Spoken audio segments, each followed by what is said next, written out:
Hey everybody, David from Flash by Vcyclenut here. Happy to report that my newest test bike is going to be a 2025 MT07, or not going to be, it is. I just picked it up the other day.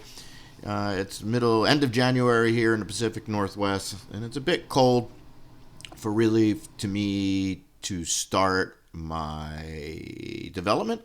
I like to do it when the temperature is more close to normal. The bike has a temperature sensor in it to compensate for temperature changes. It also has a pressure sensor to compensate for elevation and weather changes. But I like to be more towards the median when I'm developing mail-in flashes and be towards a more normal riding temperature. So hoping in the next couple of weeks we get some days in the high 40s where at least I can get all my break-in done. And then once we get a little warmer, I'll be able to start my development on the stock bike, and then of course on all the aftermarket pipes and any airbox stuff that comes out. So really looking forward to this. I owned a 2019 MT07, had it till about a year ago, really enjoyed the bike.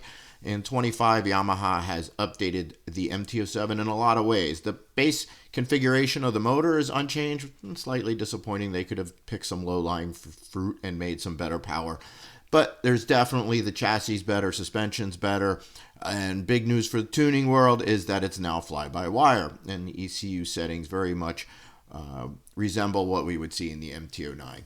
So let's get started, take a look at where it's at, and take a look at the different settings that are available for me to adjust to get the bike running the way it should. So we'll just go right through the settings, basically from top to bottom, and take a look at each of them. So the first one we're going to look at is the fuel maps. And Yamaha ECUs only hold one fuel map. So despite the bike having multiple riding modes or power modes, so something I've noticed on the new MT09 that a lot of people are getting confused, and I'm sure they will on the new MT07. The bike has rider modes and it has power modes. The power modes are set inside the rider mode. There is a couple custom ones where you can set all, well, in this case it's just power mode and traction control level to where you want, and sometimes some of the rider modes default to a specific power mode setting, but power modes and rider modes are not the same thing. So because the bike only holds one fuel map, despite having three power maps, all of those power maps will use the same fueling. The power maps will change the throttle mapping, and in the stock ECU it'll change the ignition mapping, but I'm going to set the ignition mapping optimal across all the modes.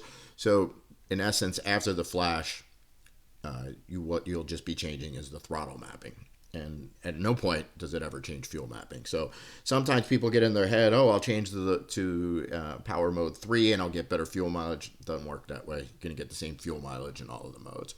So in ECU, we have two fuel map modes.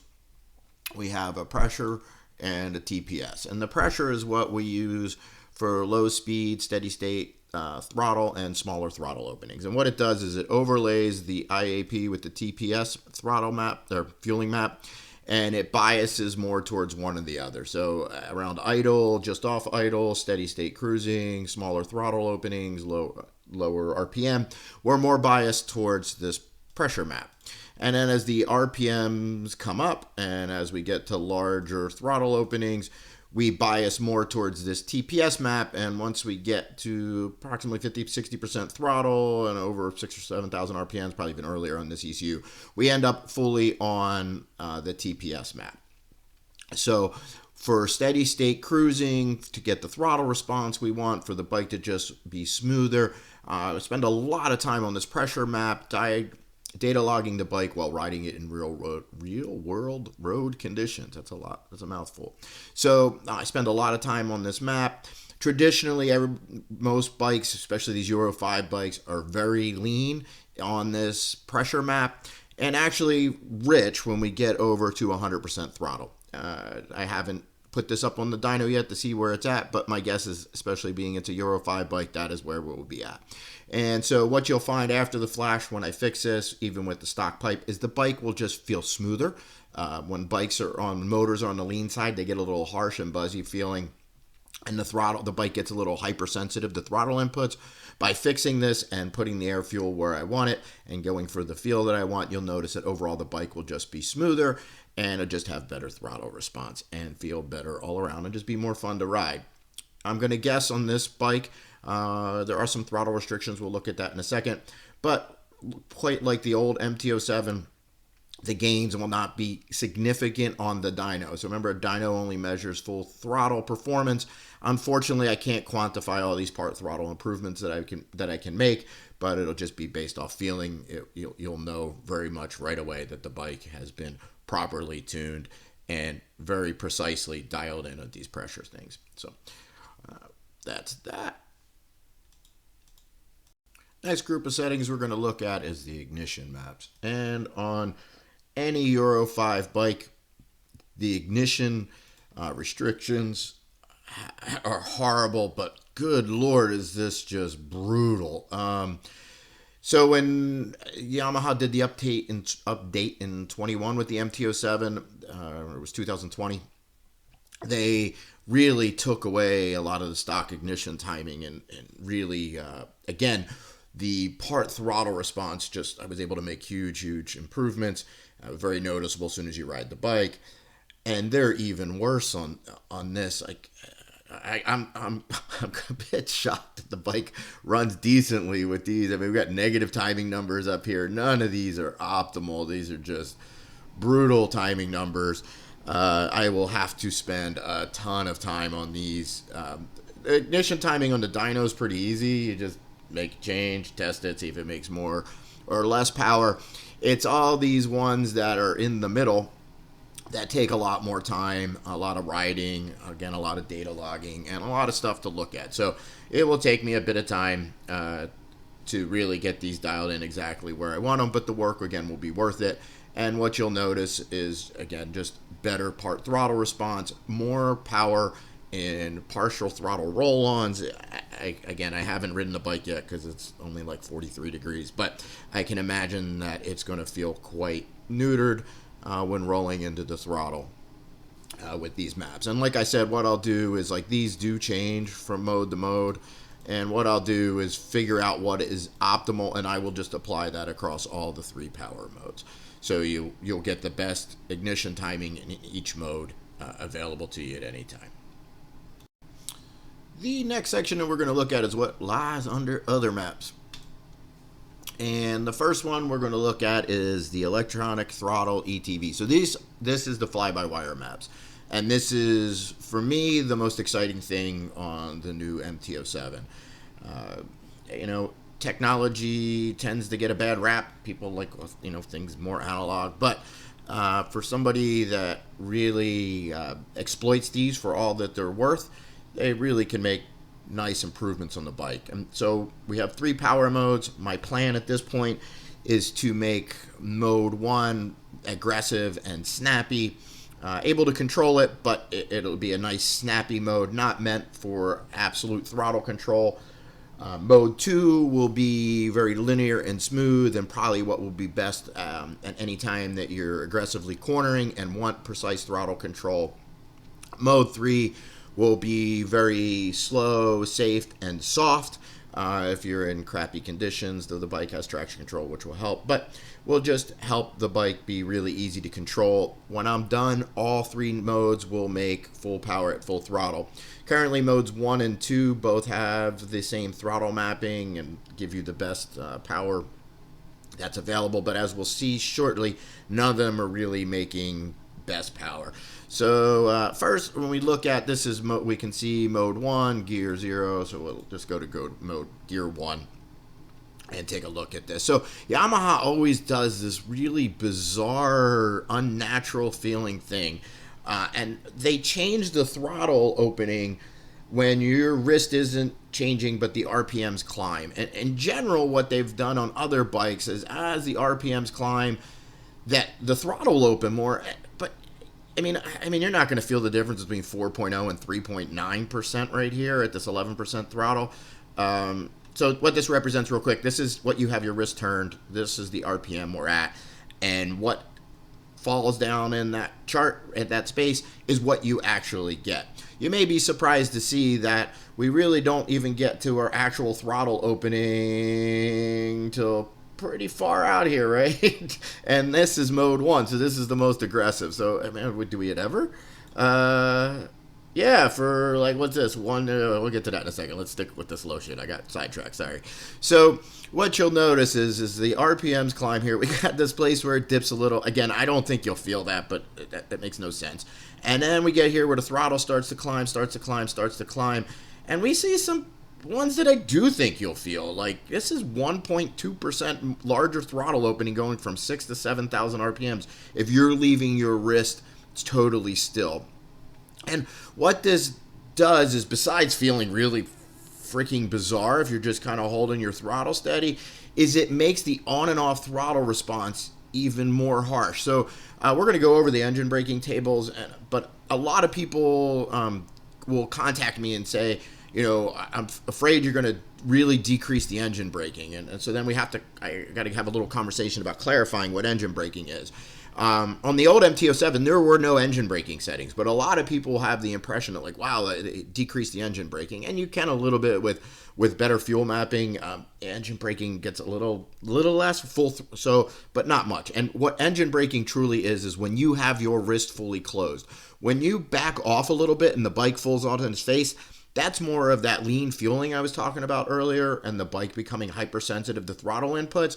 Well, guess what? When you roll off a little bit and the throttle closes even more than it's supposed to, what's that going to do? It's going to create that more of that harsh feeling where the bike just is falling on its face, where you're just rolling off. It's also going to give you an abrupt feeling when you're rolling on, when you roll on a little bit, and not only are you coming up this chart here, but now you're coming this way, and you get these really big jumps for a relatively small change of wrist input. So not at all natural feeling, right? So we want throttles that feel natural. Like, ideally, that you really don't have to spend a lot of concentration on your throttle. You shouldn't. It's when you end up with ridiculous mapping like this and that overly lean fueling, where the bike is really hypersensitive, that you end up spending a ton of concentration trying to find neutral throttle. One of the things you always find on one of my flashes is that neutral throttle is way easier to find. And that's through both improved throttle mapping and fuel mapping. So there's lots to be improved here. So let's go take a look at 100% throttle. So this is the 100% throttle column. That means you have your wrist turned to 100%. And here's as the RPMs climb. And as we can see, from right here, we get 88%, 89%. We only get 100% throttle right here at 8750 RPMs, and then it closes it again down to this 10,000 where we're right around the red line. The bike falls on its face way before this, so I don't know that it will increase the rev limiter, probably not. But you see here that the throttle is only 86%. And of course, I will find the optimal throttle opening rate. So if I made it 100% throttle back here at 2,000 RPMs, that wouldn't make best power. It would fall on its face a little bit, throttle bodies being big. On old school bikes and carburetors, we had what were called constant velocity carburetors, and the rise rate of the slide on the carburetor was due to vacuum, and we would drill holes in the slides to get them to come up a little faster. But they had some built-in fudge factor where the slide wouldn't come up really quick, even if you whacked it right open. And that keeps the intake charge velocity up, which is really important. When we first went to fuel injection bikes where the throttle would open, then they installed secondary throttle plates, which again was the idea was to keep the intake velocity up so everything stays well atomized, and we don't have fuel dropping out of suspension, which is really just bad for power. So on a fly-by-wire bike, we get what we want when we ask for it. So we can make throttle opening rates too quick.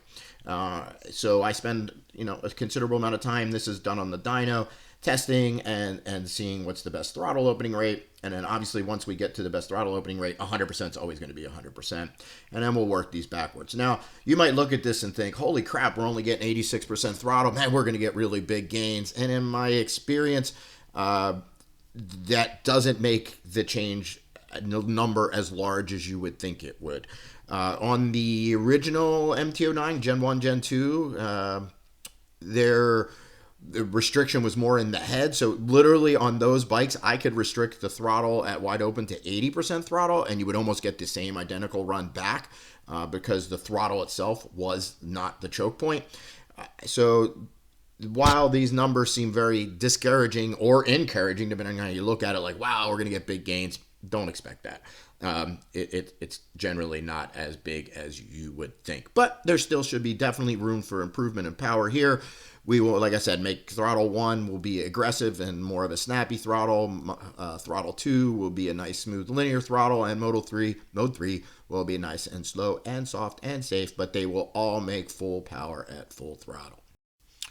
Let's take a look at some of these other settings. These ETV limits are related to the electronic throttle valve. We don't really need to look at them. Same thing with ignition trim, but we do want to look at the ETV deceleration. So these are our deceleration maps. They're a little mislabeled because we don't have multiple engine braking modes on the MT07. At least I looked through my manual, I didn't see it. I looked in the settings, I didn't see it. And we only have 3 modes, not 4.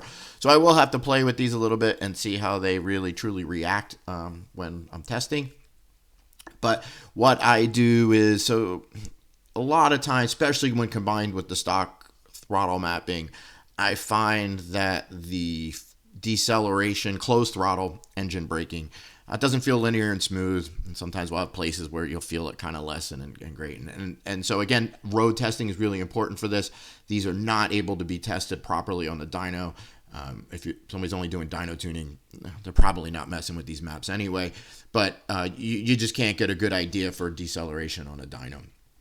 So again, the initial development with this flash, I will be spending a lot of time on these maps, trying to get just a nice linear, smooth deceleration curve. Not trying to get rid of engine braking. I know a lot of people get scared of that. That's not the goal. The goal is to make it feel as normal as possible so that you're not thinking about it, right?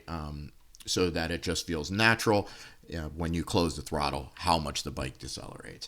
So these will again take some time in testing, but as you can see, it's not a giant chart. It's just by gear and every couple thousand RPM. So doesn't take a ton of time, but again, it does take time. And with these flashes take like 7-8 minutes each. So every change you make, it takes considerable time to write it to the ECU. So it is just very time consuming. When we're testing these and I'm developing these flashes, every change, it's not like on an old Power Commander map where you would just like hit upload and 5 seconds later you get to check changes are made. It takes some time for every change. So, but just another setting that we'll be able to customize and that I'll be able to really make improvements with. The last couple ones that we're going to look at are pretty simple.